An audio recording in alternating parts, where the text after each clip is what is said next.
Hoje. Pai querido, Pai celestial, louvamos o teu nome nesta noite pelo teu cuidado às nossas vidas. Muito obrigado, ó Deus, pelo perdão dos nossos pecados, pelo sangue de Cristo derramado na cruz do Calvário, que nos deu toda a possibilidade de estarmos mais próximos de ti e sermos redimidos por ti, perdoados e justificados por ti, tornando-nos filhos teus, filhos de Deus.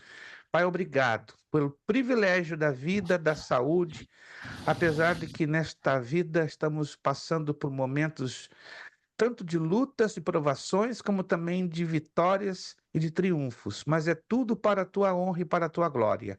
Graças te dou pela vida desses alunos, deste grupo das quintas-feiras. Graças te dou pela vida dos meus irmãos que muito se esforçaram para estarem aqui, ó Deus. Recompensa-os pelo esforço, pela dedicação, pelo esmero que tem colocado, ó Deus. Glorifica, exalta o teu nome, abençoando a cada um deles e abençoando esta aula, abençoando a minha mente, meu coração, minha vida, porque quero ser o teu instrumento para levantar bem alto e trazer-te glória. Muito obrigado. Se conosco nessa aula, dando-nos da tua bênção, da tua inspiração e da tua graça. Louvamos o teu nome, entregando tudo aos teus cuidados, agradecidos em o nome de Jesus. Amém. Amém, amém. Muito bem, eu acredito que até o momento só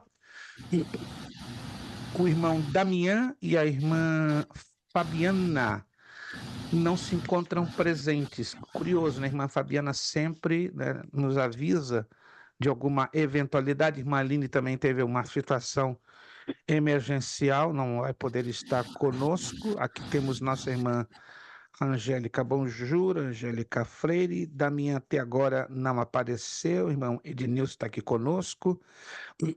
Evaldo, vou aguardar um pouquinho nossa irmã Fabiana, senão Josevaldo, aqui está, o irmão Marcos Tavares, maravilha, Orsino, pastor Jurandir, irmão Victor e William. É o grupo dos 13, né? Então, infelizmente, confirmadamente, só a irmã Aline não poderá vir e estamos aguardando que Damião talvez apareça e a irmã Fabiana. Perfeito, meus irmãos.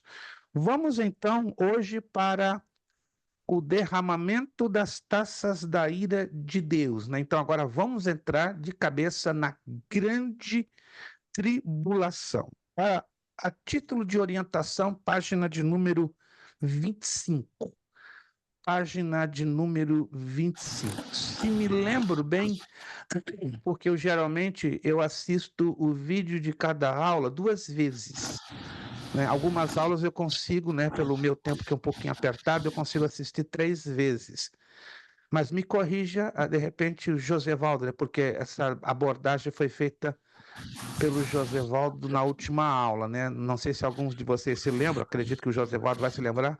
Na última aula ele perguntou se nós estaríamos no período da abertura dos selos ou dos toques das trombetas. Confere, Josevaldo, essa foi a pergunta que tu me fizeste na última aula, né? Inclusive, eu estava assistindo ontem pela segunda vez o vídeo da aula passada. Geralmente eu assisto 2 vezes, né, o mesmo vídeo para eu fazer a minha própria autocrítica, não de vocês, mas de mim, né, para me corrigir. Porque às vezes eu inadvertidamente, sem perceber, faço abordagens que não encaixam, né? E aí eu tenho que me corrigir. E alguns de vocês nem percebem que é assim, uma coisa tão mínima que passa desapercebido, mas eu sou um pouco exigente comigo mesmo, então eu corrijo a mim mesmo, por isso que é a razão que eu tenho que assistir 2 vezes o vídeo da aula para, opa, eu não posso dar essa mancada, porque ninguém percebeu.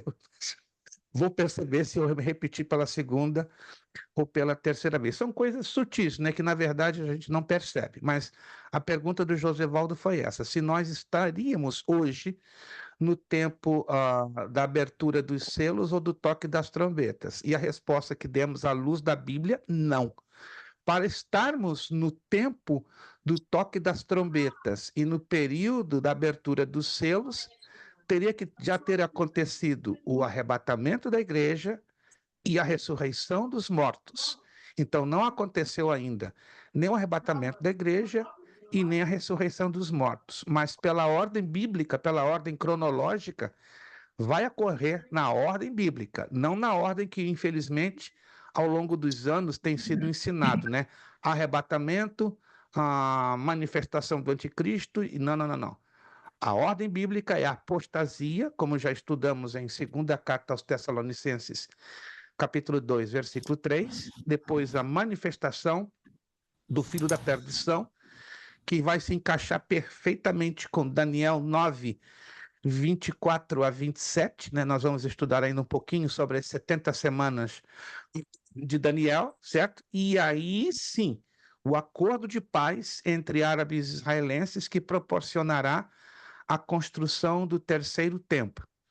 Diante disso, também nós falamos da grande possibilidade que a igreja estará assistindo os primeiros dias ou semanas do início da tribulação, que não quer dizer que a igreja vai vivenciar a tribulação. Também já abordamos que o texto grego traz a ideia, não é, de alternância. Para cada selo, uma trombeta. Para cada selo, uma trombeta. Ainda que o texto em português dá a ideia de sequência, ou seja, um atrás do outro, ou seja, são abertos primeiro 7 selos e depois tocadas 7 trombetas, mas na realidade não é coerente, porque como já estamos aprendido, no toque da 7ª trombeta é que ocorrerá primeiro a ressurreição dos mortos, depois o arrebatamento da igreja. Então essas questões precisam elas devem ser bem esclarecidas à luz dos textos bíblicos. Eu sei, você sabe, se você for nas redes sociais agora, Instagram, Facebook, YouTube, você vai encontrar dezenas de ensinadores que colocam esta ordem bíblica de outro jeito. Essa é uma visão deles, mas não tem coerência, não tem conexão de texto. O importante é que tenhamos a conexão e a coerência de textos bíblicos. Uma coisa é eu fazer uma dedução e outra coisa é eu fazer uma afirmação. Nem tudo na escatologia eu posso afirmar, é impossível, mas eu posso deduzir e conjecturar. Mas sendo uma dedução e uma conjectura, eu tenho que ser muito cuidadoso, equilibrado e não extremista, nem para um lado, nem para o outro, porque do contrário eu vou estar defendendo um ponto de vista meu, pessoal, nosso, e na escatologia, sobretudo, na escatologia não temos condição nenhuma de defender pontos de vista pessoais, porque é perigosíssimo. Perfeito? Então vamos entrar agora na segunda parte da tribulação, que é chamada propriamente dita a grande tribulação. A grande tribulação serão os últimos 3 anos e meio do período de 7 anos totais, né? Do período chamado tribulação. Vamos então entrar aqui no nosso. Isso, deixa eu voltar aqui, que eu tinha colocado isto. Perfeito, deixa eu só aqui fazer o ajuste. Ok, perfeito. Estão enxergando na telinha? Alguns. Isso, Evaldo já levantou a mão, então Evaldo falou, está falado. Se Evaldo não falasse, não esquentava nem a cabeça, mas Evaldo falou, está mais do que falado. Bom, como eu disse a vocês, o gráfico está. Oh, desculpe.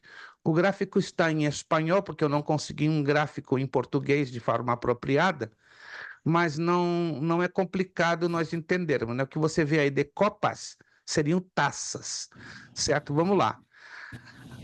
Esse gráfico apresenta primeiro o arrebatamento, ok? Depois os selos, as trombetas, então isso não é coerente, porque isso é o que tem sido ensinado ao longo de mais de 150 anos. O coerente seria o arrebatamento aqui, no momento do toque da 7ª trombeta. Mas tudo bem. A 7ª trombeta, queiramos ou não, ela vai ser o fechamento do primeiro período, da primeira metade da tribulação. Então, entramos agora no segundo período, na segunda metade. Nós não vamos ler os textos para nós não sermos muito extensivos, mas está aí na página 25 a descrição bíblica de cada uma das taças, né? A primeira taça, a segunda, a terceira, quarta, quinta, sexta, sétima 38ª. Perfeito. Na telinha, se você prestar atenção, né, você vê Copa, porque tem em espanhol, Copa. Então, a primeira taça, ela vai ser derramada na terra e ela vai produzir úlceras, de acordo com Apocalipse 16:2. A segunda taça vai ser derramada no mar, vai trazer sangue. Está lá em Apocalipse 16:3. A terceira taça vai ser derramada nos rios e está envolvendo sangue. A terceira taça está descrita em Apocalipse 16:4-7. A quarta taça vai ser derramada no sol, vai gerar queimaduras. Está em Apocalipse 16:8-9. A quinta taça vai atingir em cheio o trono da besta, vai gerar trevas. A quinta taça está descrita em Apocalipse 16:10-11. A sexta taça vai ser derramada sobre o rio Eufrates e vai se secar para dar lugar para que as tropas do exército chinês atravessem ali em pés enxutos, né? De acordo com Apocalipse 16:12-16. E a sétima taça vai ser derramada no ar, gerando um grande terremoto e uma grande chuva de granizo, de acordo com Apocalipse, capítulo 16, verso 17-21. No final do derramamento de todas estas taças, aí vai se aproximar a batalha do Armagedon, que é a batalha que vai congregar as 22 nações árabes e as 8 nações do extremo oriente, no Vale do Megido, ou chama também conhecido por Megido, ou Vale de Jezreel, ou Vale de Esdraelon. Então, ali vai se travar a última batalha da história, pelo menos antes do governo de 1000 anos do Senhor Jesus Cristo. Esta batalha terá a finalidade de destruir a cidade de Jerusalém e esmagar a nação de Israel. Mas sabemos que o Senhor Jesus se manifestará dos altos céus, trazendo a igreja glorificada, e ele, com o sopro da sua boca, destruirá todos os exércitos que estão ali batalhando contra a nação de Israel e contra a santa cidade de Jerusalém. Jesus então desce sobre o Monte das Oliveiras, como foi prometido lá em Atos capítulo 1. O monte se quebra ou se racha em duas partes, sai dele um manancial de águas vivas, parte desse manancial de águas vivas cai dentro do Mar Morto e a outra parte dentro do Mar Mediterrâneo. Há um grande terremoto descrito no livro do profeta Joel, e este terremoto vai gerar um vale, que hoje não existe na geografia bíblica, mas ele se chamará o Vale de Josafá. E ali Jesus vai julgar as nações sobreviventes da tribulação, as nações na qualidade de bodes e as nações na qualidade de ovelhas. As ovelhas significam as nações que cuidaram bem de Israel no período da tribulação, e as nações bodes são as nações que perseguiram, maltrataram a Israel. Lembre-se que este será o juízo das nações, não será um juízo de pessoas. O que isso quer dizer? Serão julgados os seus governantes sobreviventes. Se há o governante do Brasil, da Itália, da Alemanha, dos Estados Unidos, que sobreviveu à tribulação e se tratou com carinho ou com ódio a Israel, este governante vai ser julgado. E as nações bodes, segundo a Escritura, segundo Mateus 25, 31-40, serão lançadas vivas no lago de fogo e de enxofre. Quero levar vocês na página 26, né? Ali falando da igreja na tribulação. Segundo o apóstolo Paulo, vou ler esse trechinho curtinho, né, da página 26. Segundo o apóstolo Paulo, a igreja será arrebatada, arrancada, ao soar a última trombeta, conforme 1 de Coríntios 15, 51, 52. Portanto, ela não passará pelas 7 taças, e nem tampouco por todo o período de 7 anos. Faça um highlight nesse trechinho, porque isso aqui é importantíssimo. E como já estamos vendo aqui no gráfico, os gráficos da maioria dos livros de escatologia, infelizmente, cometem este curioso e estranho erro de não seguirem a cronologia bíblica e insistem em afirmar que primeiro vem o arrebatamento e depois vem a manifestação do anticristo. Vamos ler de novo esse texto para ficar bem claro, mais claro do que água de poço. Primeira carta aos Coríntios, capítulo 15, versículos 51 e 52. Eu vou aguardar que você abra a sua Bíblia, saia um momentinho da tela, depois eu retorno. Primeira carta aos Coríntios, capítulo 15, versículos 51 e 52. Vamos lá então? Se você que encontrou. Eis aqui vos digo um mistério. Na verdade, nem todos dormiremos. Cuidado com essa expressão dormir, não é dormir literal, é dormir no sentido semântico, figurado, né? Aí os adventistas afirmam que aqui se trata do sono da alma, que é uma doutrina exposta pelos adventistas, que afirma que quando a pessoa morre, ela dorme e ela não tem lembrança e consciência de nada no mais além. Isso não é verdade. A Bíblia nos ensina que a morte ela é só a separação do corpo físico, mas a alma e o espírito ficam conscientes, ou no lugar de tormentos, que é o inferno temporário, ou no paraíso. Alguém está me entendendo, gente? Alguém está me acompanhando? Então não existe esse negócio de sono da alma, porque eles traduzem ou interpretam ao pé da letra essa expressão dormir. Lembre-se que Jesus fez um trocadilho, né? Quando estava ali para ressuscitar a filha de Lázaro. Não, a menina não está morta, ela apenas dorme, não é? Jesus usou essa expressão no sentido de ironizar aos doutores da lei, aos fariseus, mas na verdade depois ele falou, não, ela realmente está morta, mas eu vou lá e vou levantá-la, vou ressuscitá-la. Então aqui temos que ter um cuidado redobrado, que esse dormir aqui é semântico, ou seja, é figurado, ou seja, que nem todos estaremos mortos, mas todos seremos transformados. Agora, volte a observar de novo o versículo 52. Num momento, aqui temos que seguir uma ordem cronológica. O que é uma ordem cronológica? Uma sequência na linha do tempo humano. Num momento, num abrir e fechar de olhos. O grego é a palavra tons átomos milionésima, ou seja, num milionésimo de segundo, numa fração de milionésimo de segundo, ante a última trombeta. Esta última trombeta, sem dúvida nenhuma, não estamos aqui especulando, mas informando e afirmando, é a sétima, porque a trombeta soará e os mortos ressuscitarão incorruptíveis, e nós seremos transformados. Lembram-se?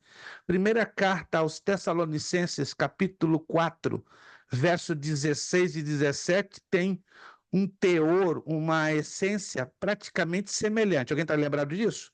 Primeira carta aos Tessalonicenses, capítulo 4, verso 16 e 17. Se você não se lembra, anote e releia, porque já estamos volta e meia repetindo sobre estes dois textos. Se você ainda tem dúvida de quando vai acontecer o arrebatamento, então lê esses dois textos ligados, conectados. Primeira carta aos Tessalonicenses 4, 16 e 17 e 1 de Coríntios 15, 51, 52. Só o texto de 1 de Coríntios 15, 51, 52 é que dá o momento exato do arrebatamento da igreja e da ressurreição dos mortos justos, entende? Mas 1 de Tessalonicenses 4, 16, 17 não dá o tempo, mas dá as características do arrebatamento que são muito semelhantes ou coincidentes com 1 de Coríntios 15, 51 e 52. Está tudo esclarecido até o momento? Alguma dúvida? Está tudo certinho? Se houver alguma dúvida ainda, vamos remar para que essa dúvida fique completamente descartada. Eu sei que mudar a mentalidade de uma grandíssima maioria dos evangélicos que têm sido ensinados nos últimos 120 anos, que primeiro na ordem vem o arrebatamento e depois a manifestação do anticristo, isso é muito complicado. Quando nós somos convidados a ministrar estudos de escatologia, que são de 2 a 3 dias nas igrejas, a gente tem um grande problema, né? Para deixar bem consciente aos irmãos que isso aqui não é uma visão minha, pessoal, nossa, não, não, não. É a visão bíblica. Mas aí você vai me perguntar, por que se ensinou diferente? Não sei, confesso, não sei. Os textos estão aí para dar abertura, para dar guarida e para dar esclarecimentos. Agora, por que ensinaram diferente? Confesso, tenho ao longo da minha vida pesquisado e eu não consigo encontrar uma resposta plausível. Creio que a única resposta é a má interpretação do texto, a falta de conexão, né? Ou a falta do uso adequado da hermenêutica bíblica, porque a Bíblia se explica a si própria. Depois dessa partezinha que nós lemos na página 26, eu quero agora me dedicar rapidamente, bem rapidamente, a explicar a questão da ressurreição dos mortos. Eu posso estar muito enganado. Me corrijam se eu estou enganado, né? Não estou aqui como dono da verdade. Estou aqui para expor a verdade, mas não me dá o direito de ser o dono da verdade. Todos estão me entendendo, gente? Eu não estou aqui como dono da verdade e nem sou louco para dizer que eu sou o dono da verdade, mas estou aqui no compromisso, na incumbência, na difícil tarefa, não é, de transmitir a verdade que é a Escritura Sagrada. Mas se eu não estou enganado, ainda existem dúvidas, talvez em alguns de vocês, sobre a questão das duas ressurreições. A Bíblia fala de duas ressurreições. Duas. A primeira ressurreição e a segunda ressurreição. Vamos lá? Vamos tirar isso agora em branco, ou a limpo, melhor dizendo. Eu tenho certeza, se não forem todos vocês, 2, 3 ou 4, tem dúvidas. Vamos lá. Quem tem dúvidas? Seja bem sincero, que queremos passar limpo essa situação. Quem de vocês ainda tem dúvidas sobre as diferenças que dominam a primeira e a segunda ressurreição? Porque tem diferenças e são situações completamente diferentes. São duas ressurreições, mas elas se aplicam em diferentes momentos, em diferentes tempos e em diferentes circunstâncias. Vamos lá. Quem tem dúvida ainda sobre essas duas? Josevaldo, nossa irmã Angélica. Quem mais tem dúvidas sobre essas duas ressurreições? Irmão Marcos Tavares. Eu sabia que não estava tão errado assim. Não sou dono da verdade, mas eu já tinha uma suspeita. Porque causa um pouco de confusão, é natural. Sobretudo quando você ouve de púlpito alguns falando: essa é a primeira, não, essa é a segunda, não, essa é a terceira, essa é a quarta ressurreição. Calma. Vamos esclarecer bem agora as diferenças que existem nas duas ressurreições. Vamos ler então esse texto, ele é curtinho, mas ele é interessante. Fazemos a leitura e depois vamos para os gráficos. Ressurreição dos mortos. E muitos dos que dormem no pó da terra ressuscitarão, uns para a vida eterna e outros para a vergonha e desprezo eterno. Este é o primeiro texto que nós encontramos no Antigo Testamento. Se você quiser fazer um highlight ou uma observação, que fala sobre a ressurreição dos mortos. É o primeiro texto, tem outros, mas este é o primeiro e o mais importante dos textos que encontramos no Antigo Testamento sobre a ressurreição dos mortos. Bem interessante, tá? Se você nunca observou isso, então observa isso, faz um highlight, faz um destaque aí na apostila. Não, esse é o primeiro e o mais importante texto do Antigo Testamento sobre a ressurreição dos mortos. Daniel 12, 2. Jesus endossa lá em João 5, 28 e 29. Não vos admireis isto, porque vem a hora em que todos os que estão nos sepulcros ouvirão a sua voz e sairão. Os que tiverem feito o bem para a ressurreição da vida, os que tiverem praticado o mal para a ressurreição do juízo. Aí Jesus está deixando bem claro que existem dois tipos de ressurreições. Alô? Jesus, neste texto, faz um highlight, faz uma observação. Este texto é a prova que Jesus nos ensina e nos afirma que tem dois tipos de ressurreições. Uma é a ressurreição da vida e outra para a ressurreição do juízo. Anotou aí? João, capítulo 5, verso 28 e 29. Faz um highlight, faz um destaque, para você não se esquecer. Depois, o apóstolo Lucas, né? O médico Lucas, lá em Atos 24:15, faz essa interessante observação. Esperança em Deus, como estes mesmos também esperam, de que há de haver ressurreição tanto dos justos como dos injustos. Veja que o evangelista Lucas, que ele é o redator, né, de Atos dos Apóstolos, ele faz também confirmando o ensino do Senhor Jesus sobre as duas ressurreições. Ele aqui está deixando bem claro, né? Ressurreição tanto dos justos como dos injustos. Mas o texto mais amplo, preste atenção, mais detalhado, mais esmiuçado sobre essas duas ressurreições está da parte do apóstolo Paulo, na carta aos Filipenses, capítulo 3, versos 7 ao 12. Está aí, eu reproduzi na apostila para facilitar a sua memorização. Vamos ler esse texto? Muitos de nós já passamos por esse texto, mas parece que nós não nos atemos, não nos agarramos aos detalhezinhos. Vamos lê-lo de novo aqui. Mas o que para mim era lucro, passei a considerá-lo como perda por amor de Cristo. Sim, na verdade, tenho também como perda todas as coisas pela excelência do conhecimento de Cristo Jesus, meu Senhor, pelo qual sofri a perda de todas estas coisas e as considero como refúgio, para que possa ganhar a Cristo e seja achado nele, não tendo como minha justiça a que vem da lei, mas a que vem pela fé em Cristo, a saber, a justiça que vem de Deus pela fé, para conhecê-lo e o poder da sua ressurreição e a participação dos seus sofrimentos, conformando-me a ele na sua morte, para vir, se de algum modo posso chegar à ressurreição dos mortos. Olha que interessante isso aqui.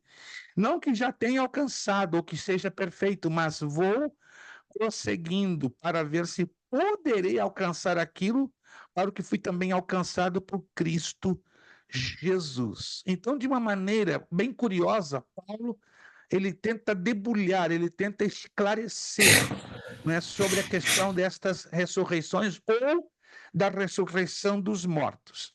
Então, qual é a conclusão mais objetiva que chegamos? Está aqui na apostila. Segundo a Bíblia, haverá duas ressurreições. Todas as ressurreições que vieram anteriormente foram uma espécie de amostra, uma amostra bem simples e bem fraquinha, comparada às duas que vêm aí adiante. Ou seja, as três ressurreições que Jesus realizou, incluindo a dele próprio, um total de 4, foram simples amostras, para dizer que lá no futuro viriam duas de grande envergadura, e são elas. Primeira ressurreição, procure não se esquecer disso aqui, ó. Primeira ressurreição, ela envolve a quem? Dos salvos no Messias, ou em Cristo Jesus para a vida eterna. Prestem bastante atenção, isso aqui é importante.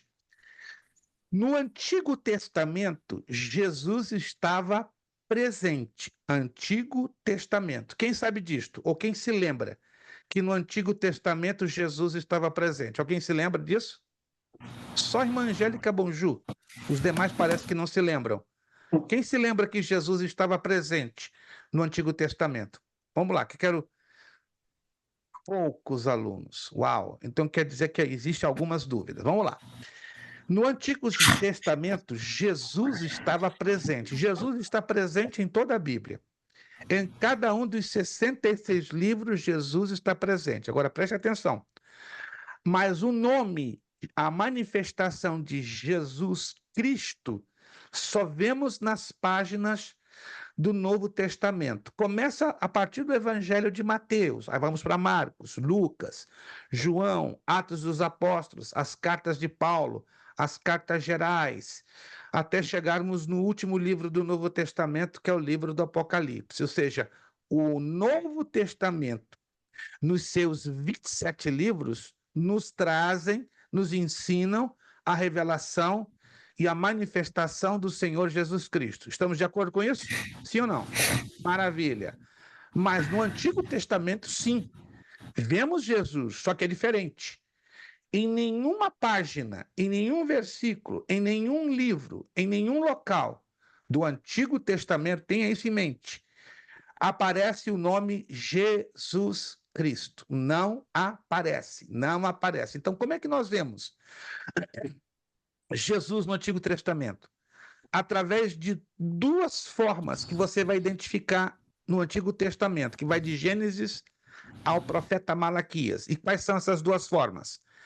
A expressão, preste atenção, o anjo do Senhor.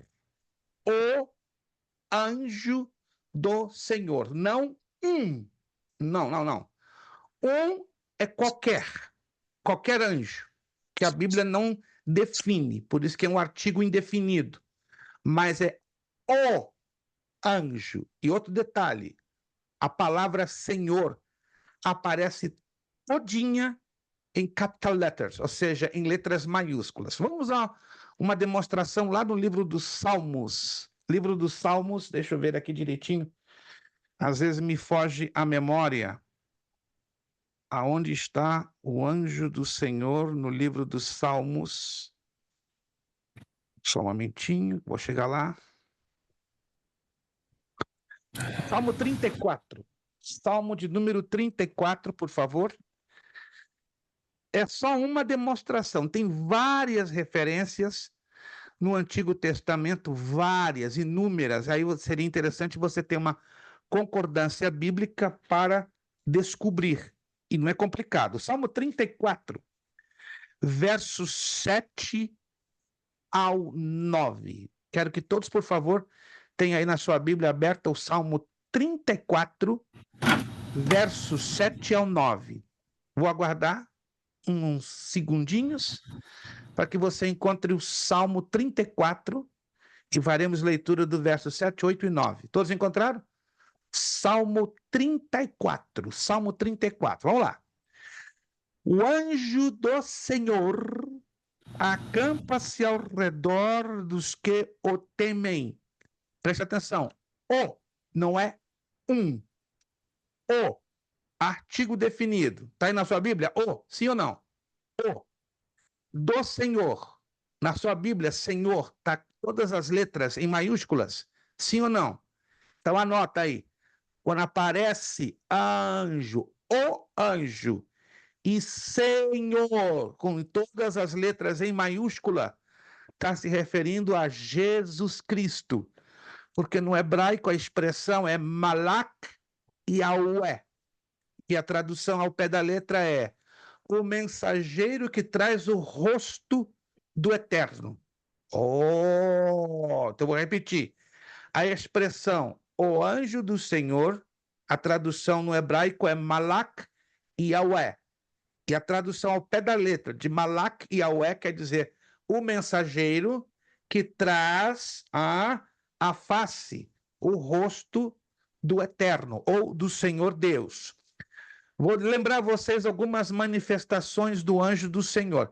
Há manifestações escritas nessa expressão anjo do Senhor e há manifestações não escritas, que são por atitudes e circunstâncias. Exemplo, Gênesis capítulo 18. Se você quiser anotar, você vai ler depois com calma. Aparecem três pessoas, três indivíduos diante de Abraão com respeito a uma situação. Alguém se lembra? Gênesis capítulo 18. Aparecem três homens e vão conversar com Abraão.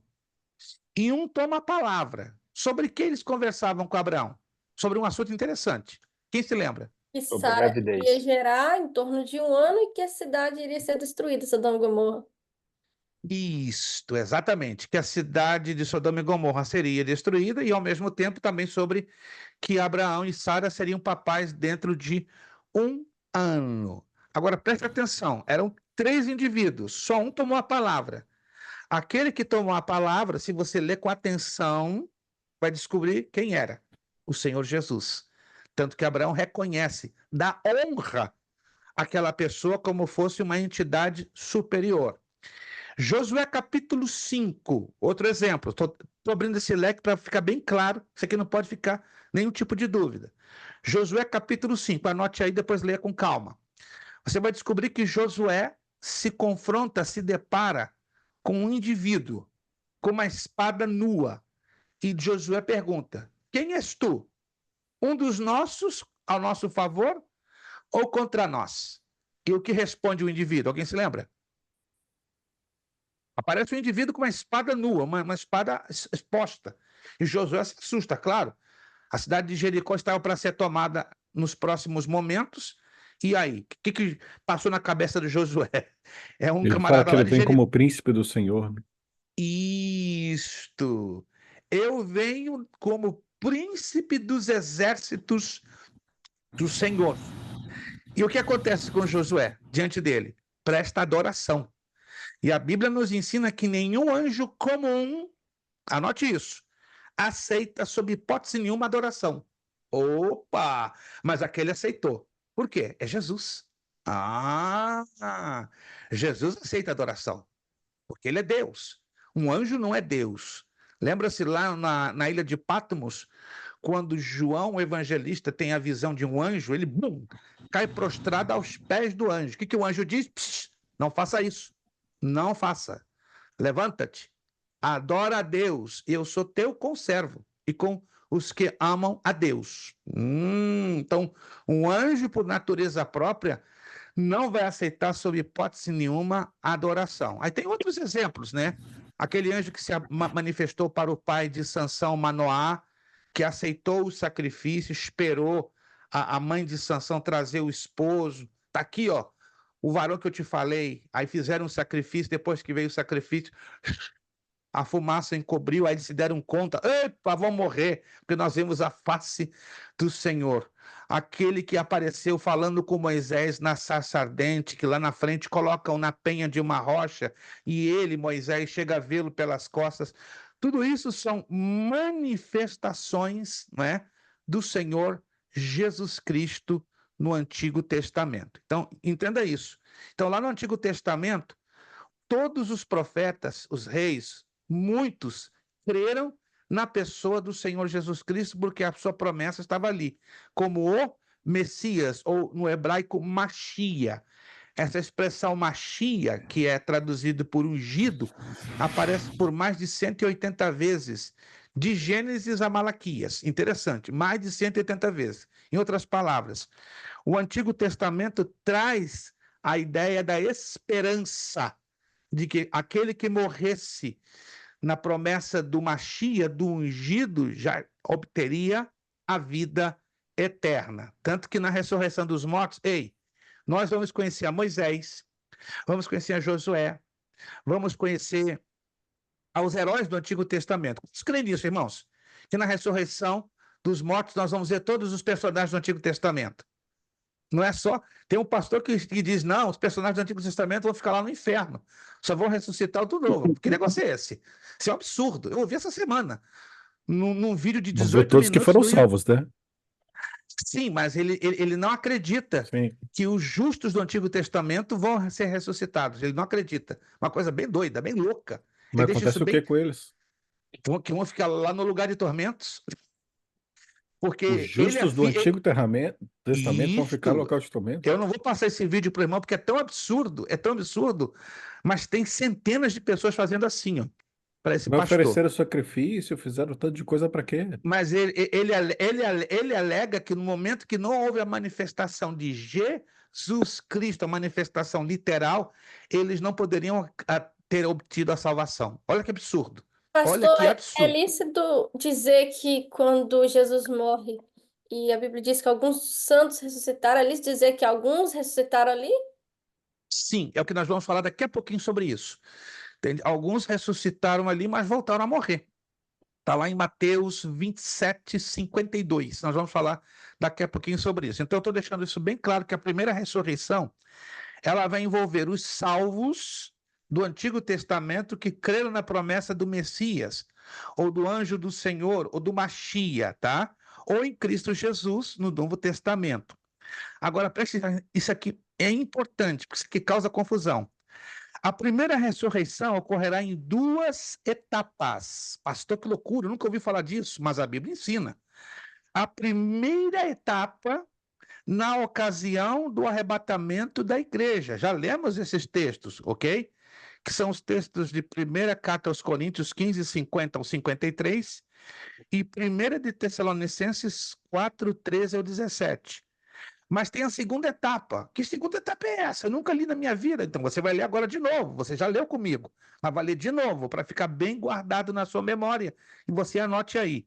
Vai acontecer no final da tribulação com os mártires da tribulação. Ou o Apocalipse capítulo 20, versículo 4. Vamos lá. Tudo tem que ser muito bem esclarecido e lido com coerência, porque quando nós não lemos o texto, deixamos muita coisa a desejar.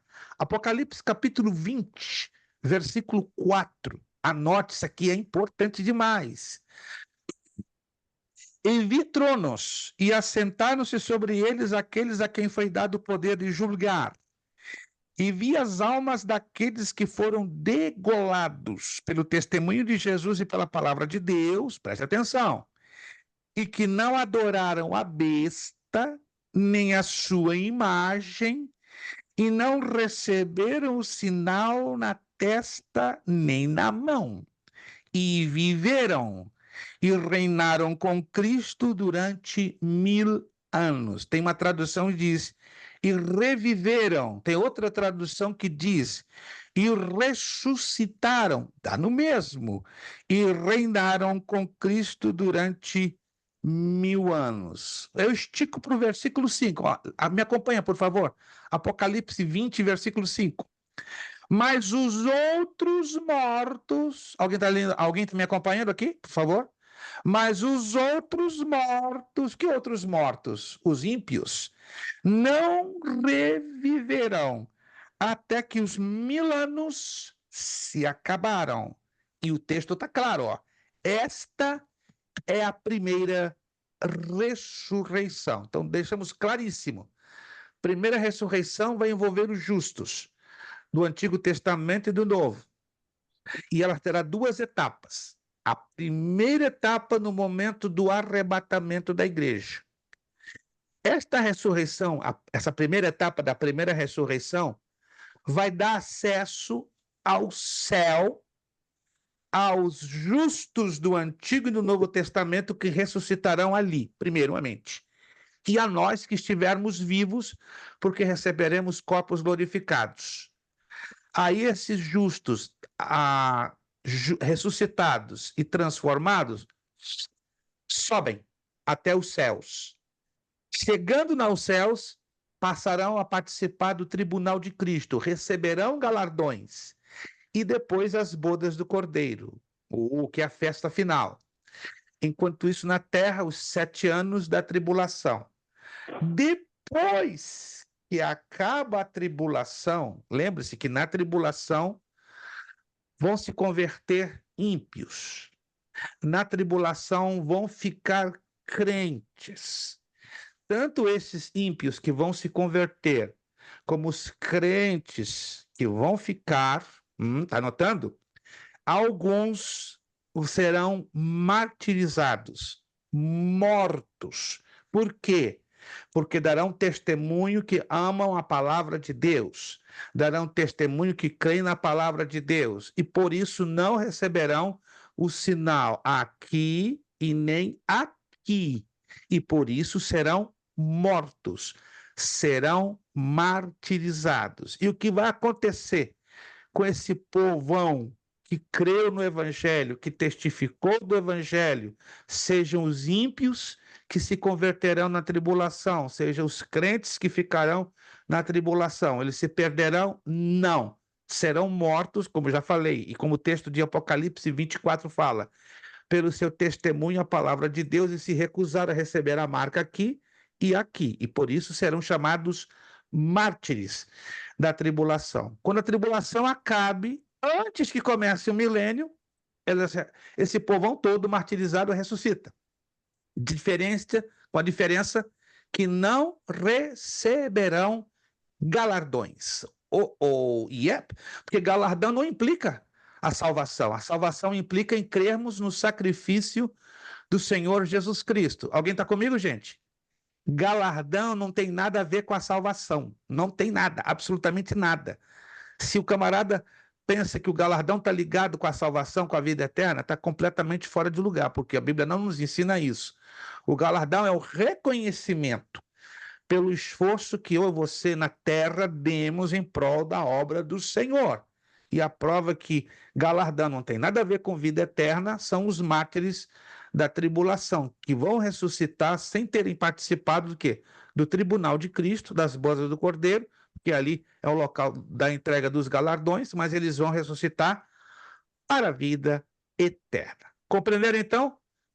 Josevaldo, abra o seu áudio porque está fechado.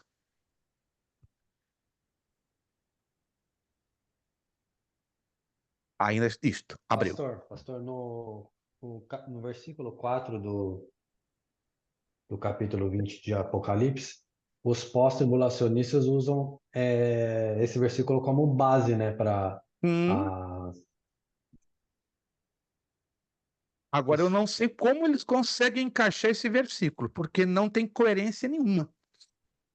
Aonde eles colocam, então, os mártires da tribulação? Então, eles se esqueceram de Apocalipse capítulo 7.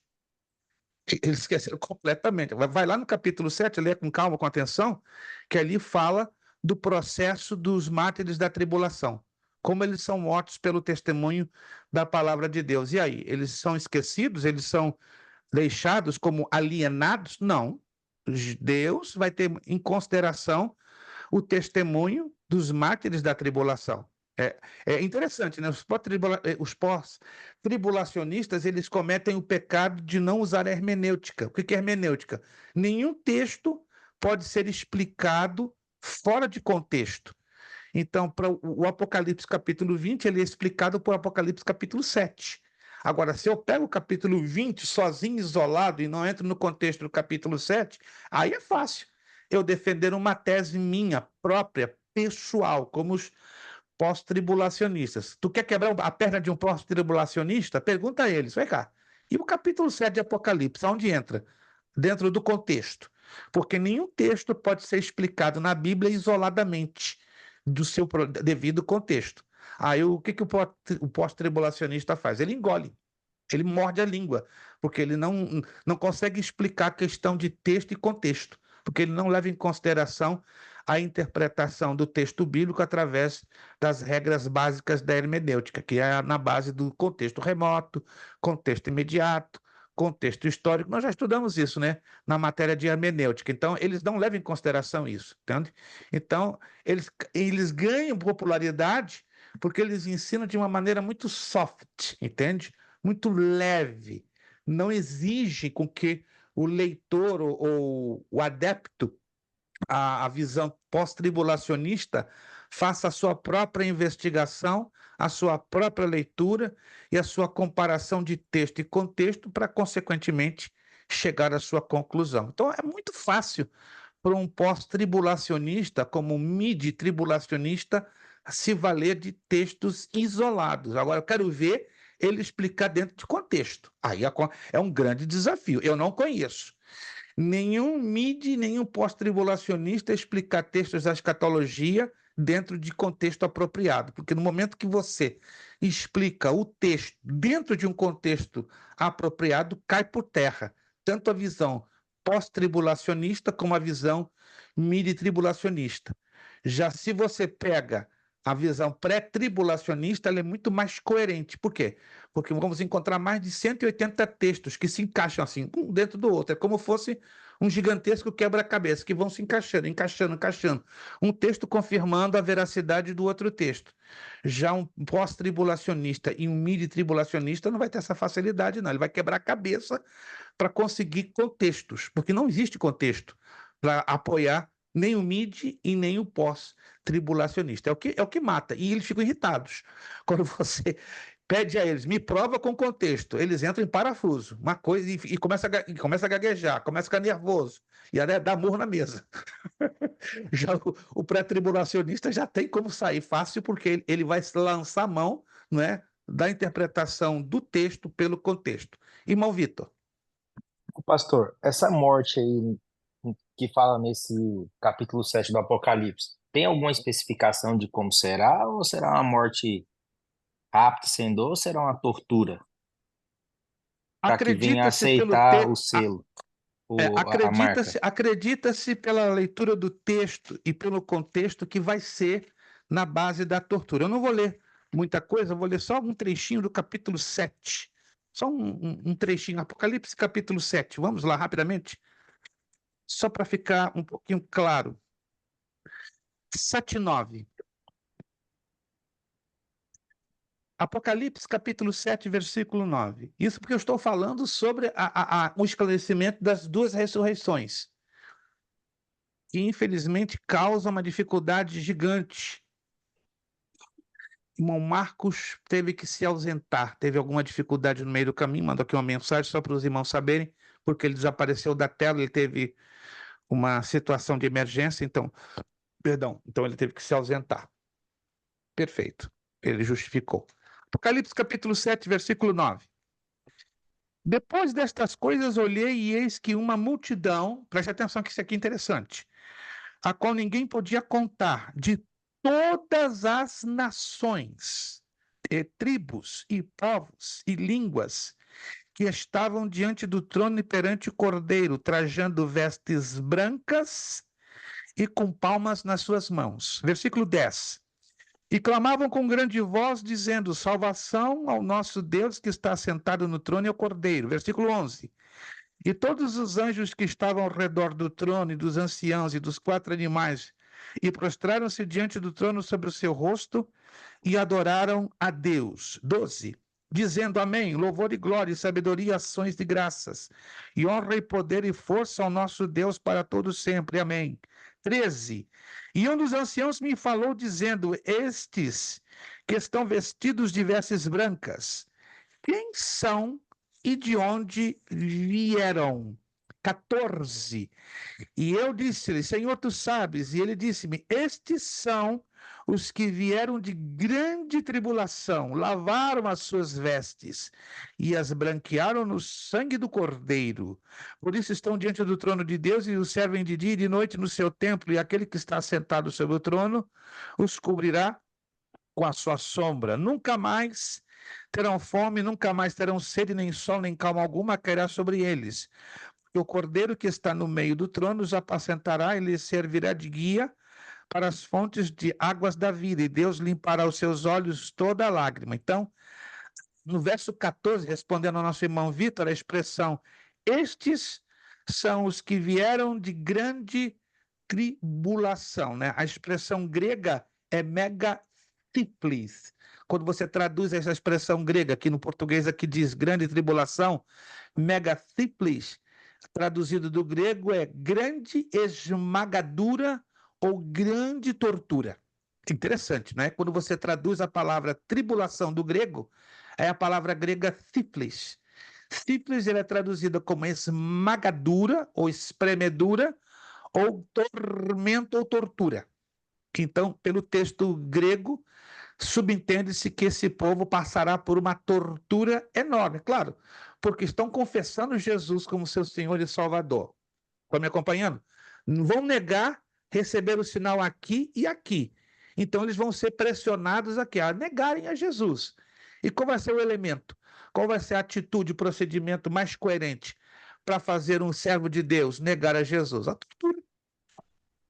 Nos tempos antigos, na Inquisição espanhola, na Inquisição italiana, na Inquisição portuguesa, né? Só você estudar, a história diz isso. No tempo da Inquisição, quando a Igreja Católica perseguiu a vários servos de Deus, eles forçavam, né, os servos de Deus a negarem o Evangelho, a negarem a Jesus. E qual era a maneira? Através da tortura, né? Se você Isso aqui é só uma curiosidade. Se você quiser anotar, o maior torturador da Inquisição Católica foi chamado de Padre Tomás de Torquemada.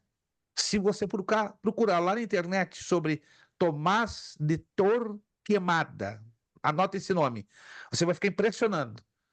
O nível de tortura que esse homem criou para abafar as vozes dos servos e das servas de Deus. Tomás de Torquemada. Alguns diziam que era o próprio demônio em corpo de um homem, no corpo de um padre, mas foi o pior de todos os inquisitores espanhóis. Imagina, ele criava formas de torturar os cristãos, ou aqueles que confessavam a Jesus. O camarada era, vamos dizer assim, o gênio da tortura.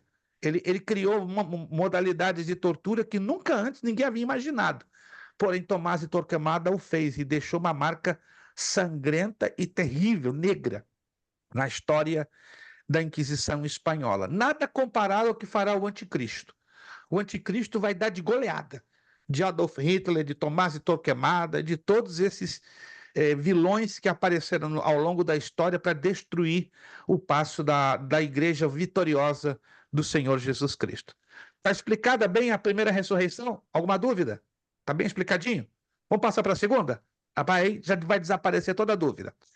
A segunda ressurreição, ela só vai envolver os ímpios, os que se perderam, os que recusaram o evangelho, os que se desviaram e não voltaram ao arrependimento. E isso vai lhes dar o quê? A condenação eterna. A segunda ressurreição, que aqui no Apocalipse, ela vai acontecer depois do milênio, ou depois do governo de 1000 anos do Senhor Jesus Cristo, é que vai se dar a segunda ressurreição. Está lá em Apocalipse, capítulo 20, versículos 5 e 6 e 11 ao 15, com a confirmação da sentença final e condenatória diante do trono branco, para o lago de fogo e enxofre, que é a segunda morte, como fala Apocalipse, capítulo 20, versículo 14 e 15. Então, todas as vezes que nós vamos ler no livro do Apocalipse a expressão segunda morte, ela está ligada com a segunda ressurreição, ou seja, a condenação eterna. Em outras palavras, quem está hoje, procure ter isso em mente, quem está hoje, morto, salvo no paraíso, já está consciente que em algum momento, eles não sabem o tempo exato, porque estão na eternidade. E na eternidade governa o Kairos, o tempo de Deus. Nós estamos na Terra, Cronos, tempo do homem. Então nós sabemos que agora são 9h37 da noite, horário da costa leste dos Estados Unidos, desta quinta-feira, dia 19 de setembro. Este é o Cronos, o tempo do homem. Mas no tempo de Deus, quem está lá no Kairos, no tempo de Deus, eles não têm uma noção exata do que acontece no Cronos, porque o tempo de Deus tem uma contagem completamente diferente da nossa. Tá? Mas os salvos que estão no paraíso já sabem. Em algum momento, vamos ressuscitar em um corpo glorificado, em um corpo incorruptível, para nunca mais morrermos. Imagina a alegria desse povão. Louvando, adorando, louvando, adorando, louvando, adorando, louvando, adorando, sabendo que vão ressuscitar para a vida eterna, para nunca mais morrer. Agora imagina quem está hoje no inferno, no Sheol, no Hades, no inferno temporário, que a Bíblia chama também de lugar de tormentos. Quem está lá, que são os ímpios, tem plena consciência, daqui não saímos. Aliás, vamos sair o trono branco, ressuscitado com um corpo semelhante a este. Semelhante, não é igual, semelhante. Por quê? Porque vai ser um corpo que não vai se destruir pelas chamas do inferno definitivo, que a Bíblia chama em grego de Geena. A Bíblia também define esse inferno como o lago de fogo e enxofre, ou a segunda morte. Peraí. Então quer dizer que esse povão que está hoje no inferno temporário, no Hades, já sabe de tudo, que só vão sair dali para o trono branco. Por quê? Porque diz a Bíblia que eles vão ser julgados segundo as suas obras. 3 livros vão ser abertos. Nós vamos falar nisso numa aula, vamos dedicar essa aula falando sobre isso, sobre o juízo final. 3 livros vão ser abertos. O livro da vida, o livro das obras e o livro das obras do Cordeiro. Opa! Mas diz bem claro, e todo aquele que não for encontrado escrito ou achado escrito no livro da vida, será lançado no lago de fogo e enxofre. Então, a segunda morte ou a segunda ressurreição é para os ímpios. Salvo não tem participação nenhuma na segunda ressurreição. E essa ressurreição será para receber a sentença final e condenatória, né? Tem pastor que eu vejo na internet ensinando que vai sair do lugar de tormento direto para o Geena, ou para o lago de fogo e enxofre. Não, não, não, não, não. A justiça de Deus tem que ser cumprida. Como? Através do envio desse pessoal ressuscitado diante do trono branco. E quem vai julgar esse pessoal? O Senhor Jesus. No Evangelho de João está bem claro, né?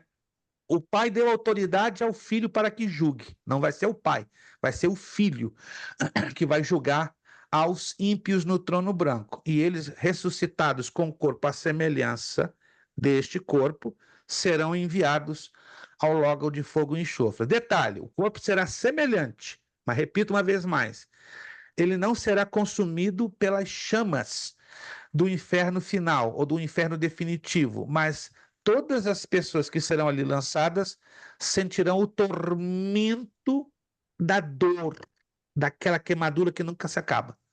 Como é que é? Não imagine isso, porque não é para mim nem é para você. É uma dor infinita. Alguém aqui já teve uma dor excruciante? Dizem que a dor de parto é uma das maiores dores. Eu acredito que não. A dor de rins parece que é a maior dor que existe. Nem morfina segura. Eu já conheci pessoas, já visitei pessoas em hospital com dores de rins. É uma coisa excruciante. Depois, em segundo lugar, a dor de parto. Então, não imagine a dor que vai passar estas pessoas no inferno final, no inferno definitivo.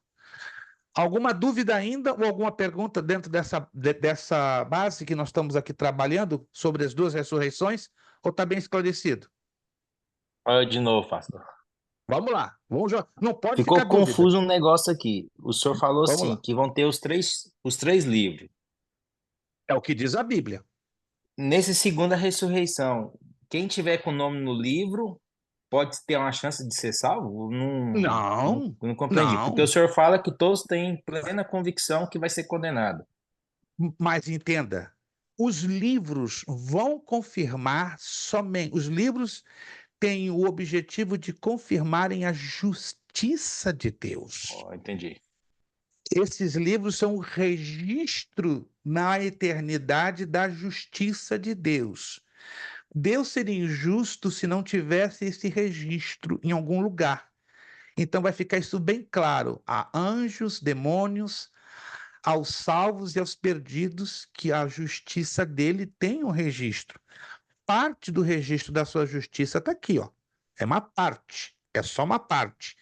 Na questão da condenação dos ímpios, ela está registrada nesses 3 livros. Vamos em Apocalipse capítulo 20 de novo. Isso aqui tem que ficar muito bem esclarecido para que não haja nenhum tipo de dúvida ou de confusão. Apocalipse capítulo 20.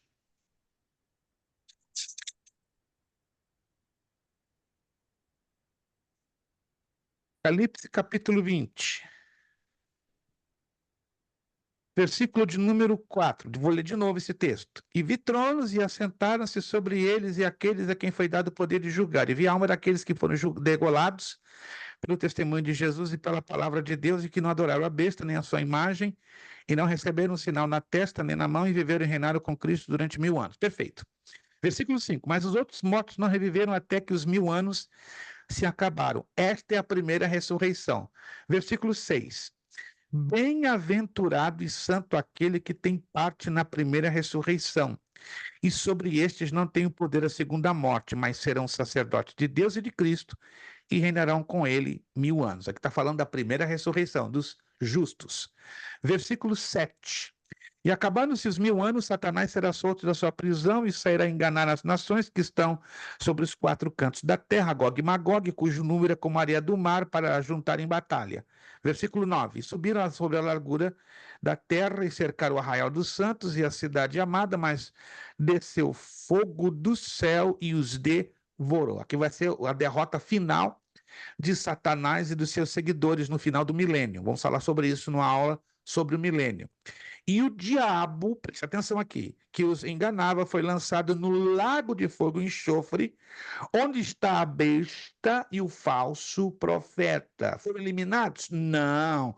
Foram lançados, e de dia e de noite serão atormentados para todo o sempre. Os testemunhos de Jeová ensinam que Satanás será aniquilado, mas a Bíblia não ensina que aniquilação é destruição. É só você ver no dicionário. A Bíblia diz que Satanás será atormentado.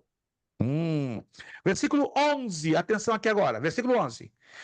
E vi um grande trono branco e o que estava assentado sobre ele, de cuja presença fugiu a terra e o céu, e não se achou lugar para eles. 12. E vi os mortos, grandes e pequenos, que estavam diante do trono, e abriram-se os livros, está no plural, os livros, vamos conhecê-los? E abriu-se outro livro, que é o livro da vida. E os mortos foram julgados pelas coisas que estavam escritas nos livros, segundo as suas obras. Versículo 13. E deu o mar os mortos que nele havia, e a morte e o inferno deram os mortos que neles haviam, e foram julgados cada um segundo as suas obras. Versículo 14.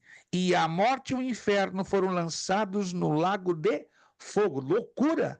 Então, o atual inferno e a morte vão ser lançados dentro de outro inferno. Loucura! Não cabe na nossa cabeça isso, porque isso tem que ser avaliado na esfera da eternidade.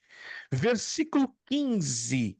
E aquele que não foi achado escrito no livro da vida foi lançado no lago de fogo. Em outras palavras, Deus sabe exatamente quem não está escrito no livro da vida. Sim, senhor.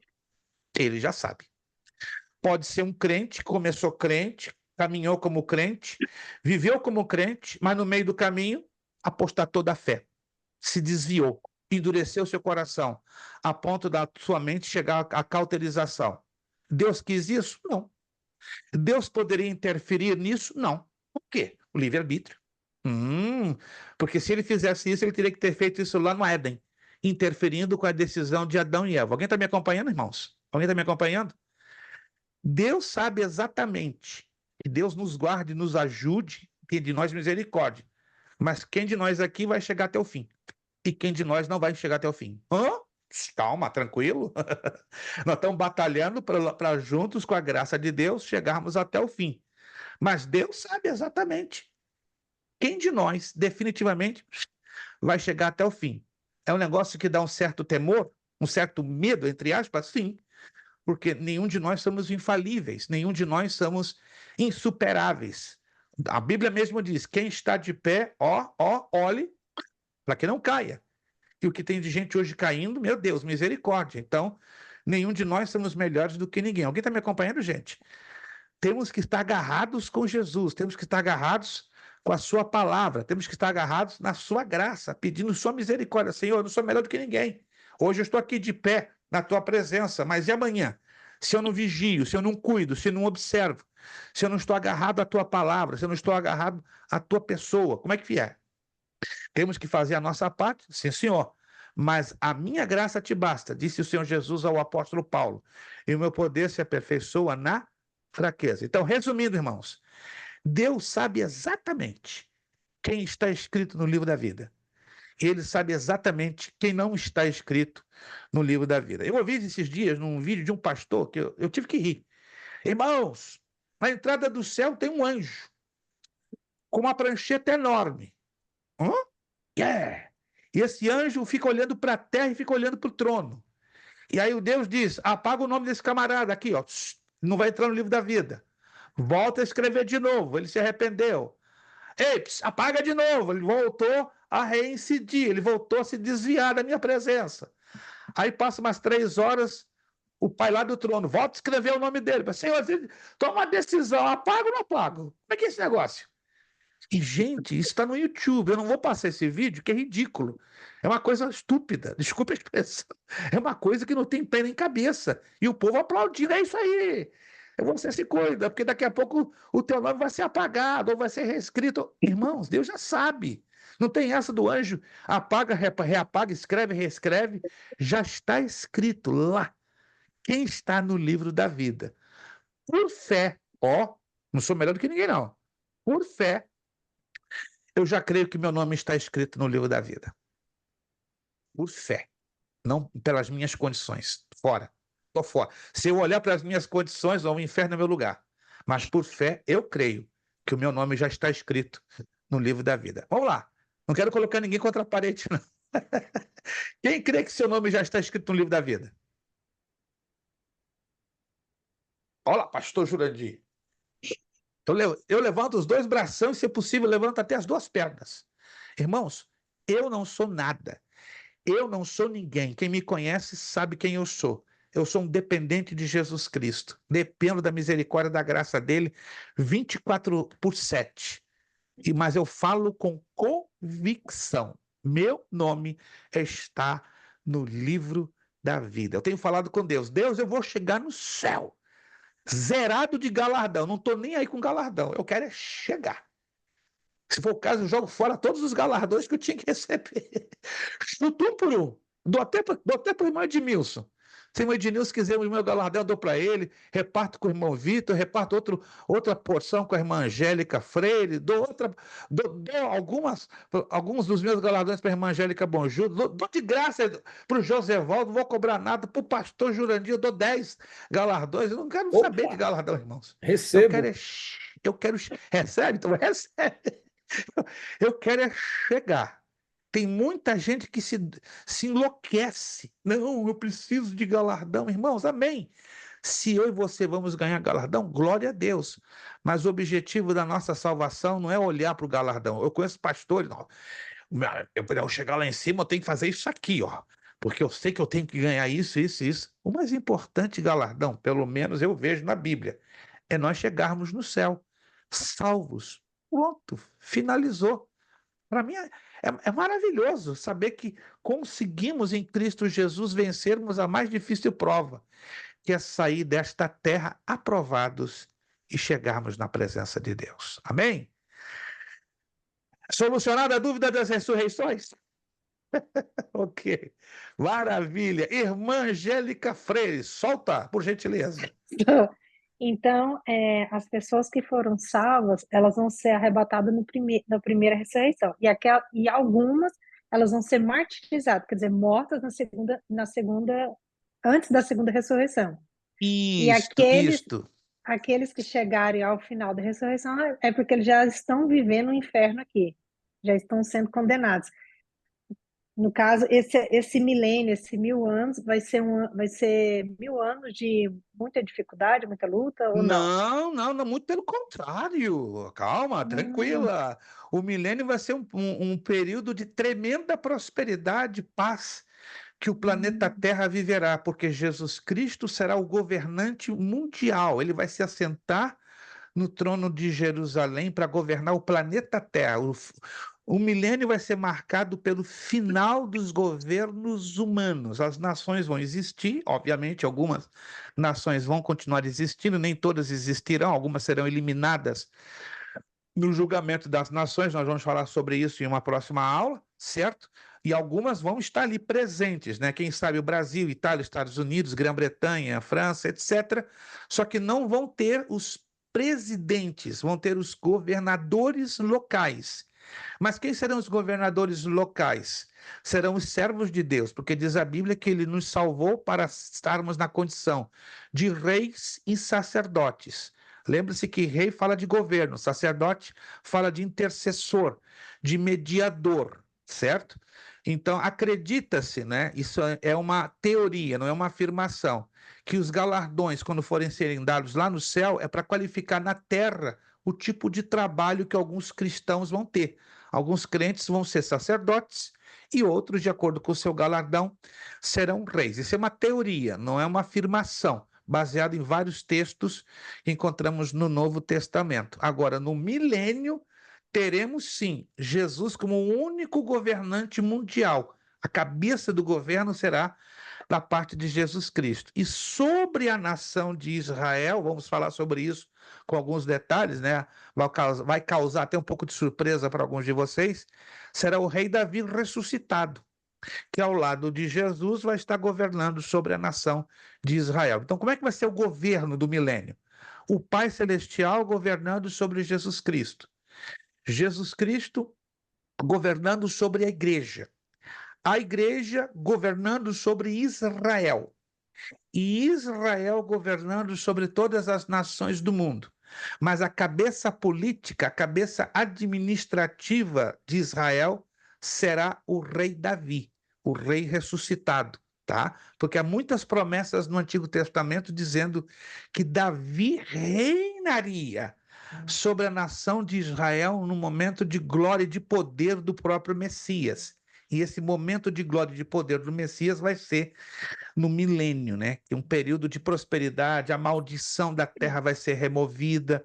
Toda a maldição que caiu sobre a terra depois da quebra da aliança de Adão e Eva com o próprio Deus, né? Todas as maldições, foram 6, vão ser removidas no milênio. Então, o milênio vai ser um governo, um período de grandíssima paz, prosperidade, crescimento. A vida humana, né? Vai alargar próximo dos 1000 anos, né? Diz Isaías 65, que aquele que morrer de 100 anos será considerado maldito. Então vai ser uma coisa muito linda. Nós vamos gastar quase 2 aulas falando sobre o milênio. William, tem alguma abordagem?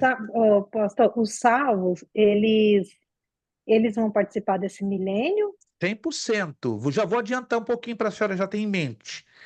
No milênio terão 3 tipos de pessoas ao lado do Senhor Jesus no seu governo. Nós, os salvos, sejam os ressuscitados que foram arrebatados e receberam o corpo glorificado, sejam os vivos, justos, que também foram arrebatados e receberam o corpo glorificado. Então, o primeiro grupo, os salvos glorificados. Os salvos glorificados terão corpos imortais, incorruptíveis. O pecado não vai ter domínio sobre os corpos dos salvos glorificados. Quando eu falo glorificado, entra os ressuscitados justos e os transformados justos. E aí vão receber o mesmo tipo de corpo, um corpo incorruptível, que não estará mais sobre o domínio do pecado ou sobre as fraquezas do pecado. Então estaremos nesse grupo. Segundo grupo que vai estar no milênio, os sobreviventes da tribulação. Vai ter um número grande de salvos, enorme. E aí vai ter que se converter, aceitar Jesus para entrar no milênio. Esse grupo de sobreviventes terá o mesmo corpo humano que temos hoje, o mesmo corpo. Consequentemente, eles poderão o quê? Procriar-se. Nós não. Os glorificados não poderão mais procriar-se. A procriação acaba no momento que recebermos este corpo glorificado. Estaremos ali. Poderemos, se quiser, comermos, mas não teremos necessidade de comermos. Poderemos até descansar, mas não teremos necessidade de descansar, porque vai ser um corpo glorificado. Paulo mesmo diz em uma de suas cartas: carne e sangue não herdarão o reino de Deus. O que quer dizer carne e sangue? A estrutura física, esta que temos, não pode entrar no céu. Então temos que receber uma estrutura física adaptável a 2 mundos, ao céu e à terra. Opa! Isso agora é novidade. O corpo glorificado vai ter acesso à Nova Jerusalém. Está prontinha para nós. Jesus falou, né? Na casa de meu pai há muitas moradas. Vou preparar-vos um lugar e voltarei para vós e tomarei vós, e onde eu estiver, vós estareis também. Então, os glorificados terão acesso a Jerusalém celestial, que vai estar flutuando sobre a Jerusalém terrestre no governo de 1000 anos de Jesus. Coisa louca, vamos falar sobre isso em riqueza de detalhes. Então, só os glorificados terão acesso as duas cidades de Jerusalém. Volto a repetir, o segundo grupo que vai viver no milênio, sobreviventes da tribulação, pessoas iguaizinhas a eu e você, com corpos humanos, e aí daí poderão se procriar. E o terceiro grupo de pessoas que vão viver no milênio, os que nascerem no milênio. Oh! Então, os que nascerem no milênio serão originários de quem? Dos sobreviventes que poderão se procriar. Opa! Mas a diferença é que a glória de Deus vai estar enchendo toda a terra e Satanás vai estar preso por 1000 anos. Mas, anote isso, só estou adiantando alguns detalhezinhos. O pecado de Adão e Eva, o pecado original, ainda vai estar nos corpos dos sobreviventes da tribulação e nos que nascerão no milênio, mas não nos corpos dos glorificados. Alguém está entendendo isso aqui? Isso aqui é tremendo, gente. Quando recebemos o corpo glorificado, o pecado, ó, parou. Não vai ter domínio sobre nós. Mas, sobre os sobreviventes da tribulação e os que nascerem, o pecado ainda vai dominar. E por isso que vão morrer. Mas não vão morrer de 80 anos, de 100 anos, de 200 anos. Vão viver tanto como viveram Matusalém, 969, ou viveram tanto como Adão, 930 anos. E assim por diante. Mas Uau, e, nós só pastor, eles vão morrer e depois vai ressuscitar eles de novo? O que vai acontecer depois que eles morrerem? Os que morrerem justos se acredita que sim, vão passar por um processo de ressurreição. Embora interessante, a Bíblia guarda um certo silêncio. Mas essa parte a gente vai trabalhar lá no finzinho, né, dos nossos estudos de escatologia, que entra exatamente Apocalipse 21 e 22. Novos céus e nova terra, né? É interessante que nesta parte a Bíblia não dá detalhes, mas ela trabalha com um jogo de inferências. O que é isso? Vários textos bíblicos que dá a subentender que estes que morrerão salvos no milênio vão ressurgir de novo, ou seja, ressuscitar com corpos glorificados, para que tudo fique unificado, tudo um. Tanto que vai acontecer muitas diferenças, muitas transformações nos novos céus e nova terra, né? A noite vai desaparecer, o sol vai desaparecer, o mar vai desaparecer, vai ser totalmente diferente. Mas isso é depois dos 1000 anos, depois do trono branco. Ainda tem, vamos colocar na cronologia humana, tem mais de 1000 anos ainda pela frente. Um pouquinho mais de 1000 anos pela frente. Mas isso a gente vai estudar com riqueza de detalhes. Gente, só hoje gastamos com as duas ressurreições. Só hoje. Na próxima aula, a gente vai trabalhar já com o milênio. Vamos entrar no milênio e vão ser 2 aulas, olha, que vai deixar a gente bem surpreso. O que vai acontecer no milênio? Eu já dei aqui um adiantamento bem rápido, tá? E, meus irmãos, o negócio agora vai esquentar. Nós vamos entender muita coisa que está acontecendo hoje no planeta é a preparação para o governo dos 1000 anos do Senhor Jesus Cristo. São 10:02 para terminar. Perguntas finais. Josevaldo, abra o seu áudio, por favor. Pastor, assim como os judeus, os árabes esperam um Messias. Esse Perfeito. Messias, ele será o anticristo? 100%. Os árabes chamam deste Messias com o título de Al-Mahdi. Não sei se tu já ouviste falar essa expressão, Al-Mahdi, quer dizer o que vem para resgatar ou redimir. Eu vou fazer na próxima aula, se for o caso, me manda uma mensagem de texto no meu privado, só para me lembrar, porque é muita coisa na minha mente, eu vou fazer um destaque. Eu vou fazer aqui uma menção rápida de trechos do Alcorão. Vai ficar de boca aberta. Tem trechos do Alcorão que nada mais, nada menos são a compilação de versículos da Bíblia falando sobre a pessoa do anticristo. Só que esses trechos do Alcorão são menções ao Al-Mahdi, que quando você coloca ao lado dos textos bíblicos, você vai dizer, mas os camaradas foram descarados. Eles copiaram, fizeram uma compilação de textos bíblicos e tiveram o descaramento de dizer, não, isso aqui foi revelação do anjo Gabriel a Maomé sobre o Al-Mahdi. Não, foi uma transferência adulterada, descarada, da parte de Satanás para enganar as nações, querendo dizer que o Alcorão é a revelação do anjo Gabriel ao seu santo profeta chamado Muhammad, ou Maomé. Então, me manda uma mensagem de texto só para me lembrar, pastor, fala sobre o Al-Mahdi, então vou fazer um rápido destaque de 3 trechos, ou 4, sobre o Al-Mahdi dentro do Alcorão, e a gente vai ficar de boca aberta, né? Que está tudo ligado com textos na Bíblia sobre o anticristo. Mais uma dúvida ou pergunta? Pode fazer agora, para a gente fechar.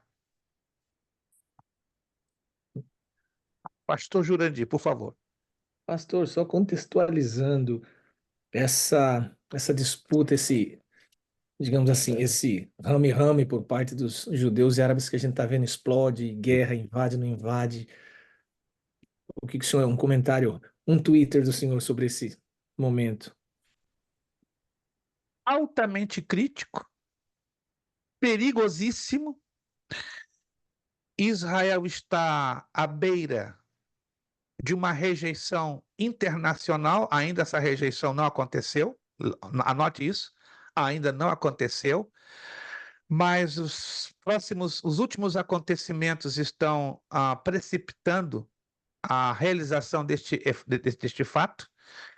Israel vai perder o apoio dos Estados Unidos, anote isto, Israel vai perder o apoio dos Estados Unidos. E vai ser muito rápido a perda deste apoio. Se Trump ganha as eleições, lá na frente, indubitavelmente, Trump vai sofrer uma pressão insuportável para abandonar a Israel, ou dar as costas a Israel. Se Kamala ganha, vai ser imediato. Não vai demorar vão ser semanas que os Estados Unidos vão romper relações diplomáticas com a nação de Israel. Então, o momento que nós estamos vivendo hoje é altissimamente crítico.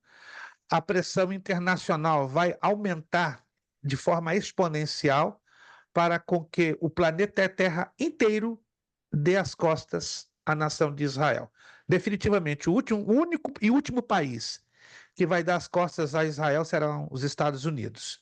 Mas nós estamos vendo isso vindo muito rápido, muito rápido. Então, abramos os nossos olhos, porque isso está sendo 2 sinais enormes sobre a questão da manifestação do anticristo. Primeira rejeição mundial, internacional, unânime, já está se ventilando. Observem isso já aconteceu na segunda-feira passada.